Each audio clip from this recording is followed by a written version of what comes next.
ఇది మినపప్పు అండి. గారెల కోసమని నానబెట్టుకున్నాను. గంట ముందుగా నానబెట్టుకున్నాను. ఇప్పుడు కడుక్కుంటున్నాను. హాఫ్ కేజీ మినపప్పు ఇది.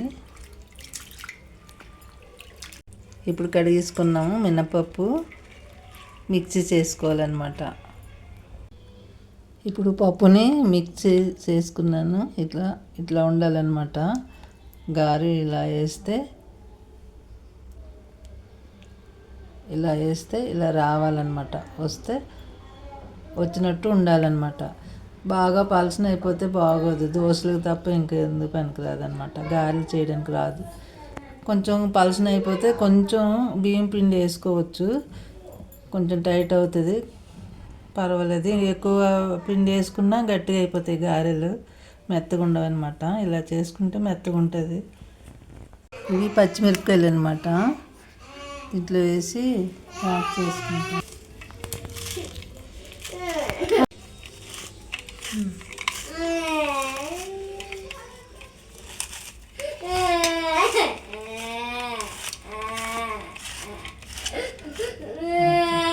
పచ్చిమిర్చి చిన్నగా తరుక్కోవాలి, వేసుకోవాలన్నమాట. ఇది అల్లము చిన్న ముక్కలు తరుక్కొని కొంచెం దంచుకుంటే మెత్తగా ఉంటుంది. అల్లం వేసుకోవాలి కొంచెం. ఇవి ఆనియన్స్ మెత్తగా తరుక్కోవాలి.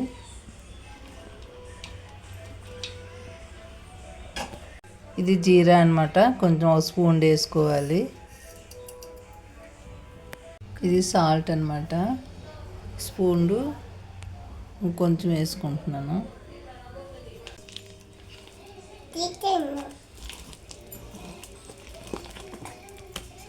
ఇలా మొత్తం అంతా కలిపేసుకోవాలి.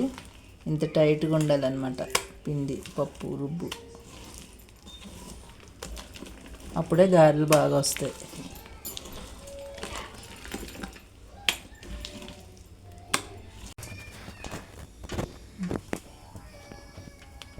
ఇప్పుడు ఆయిల్ వేసుకున్నాను. స్టవ్ వెలిగించుకొని కళాయి వేసుకుని ఆయిల్ వేసుకున్నాను. మరిగాక గారెలు వేసుకోవాలి.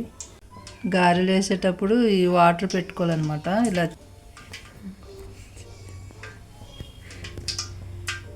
గారెలు వేసేటప్పుడు ఇలా చేతి ముంచుకొని వాటర్లోన ఇలా ముద్ద తీసుకోవాలన్నమాట. ముద్ద తీసుకొని వేసుకోవాలి.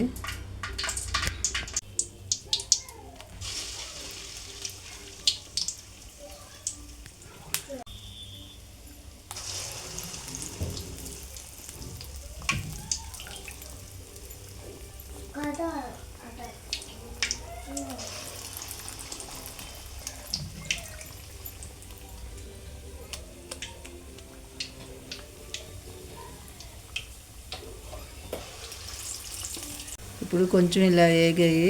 ఇప్పుడు తిరిగేసుకోవాలన్నమాట. వీటిని కొంతమంది ఇలా తింటారు, కొంతమంది బాగా రెడ్గా అయితే తింటారనమాట. ఇష్టము. ఇలాగైతే మెత్తగా బాగుంటాయి.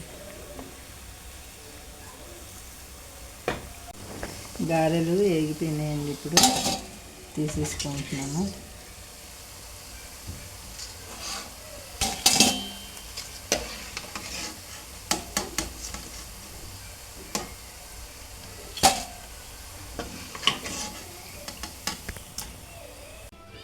వేడి వేడి గారెలు రెడీ.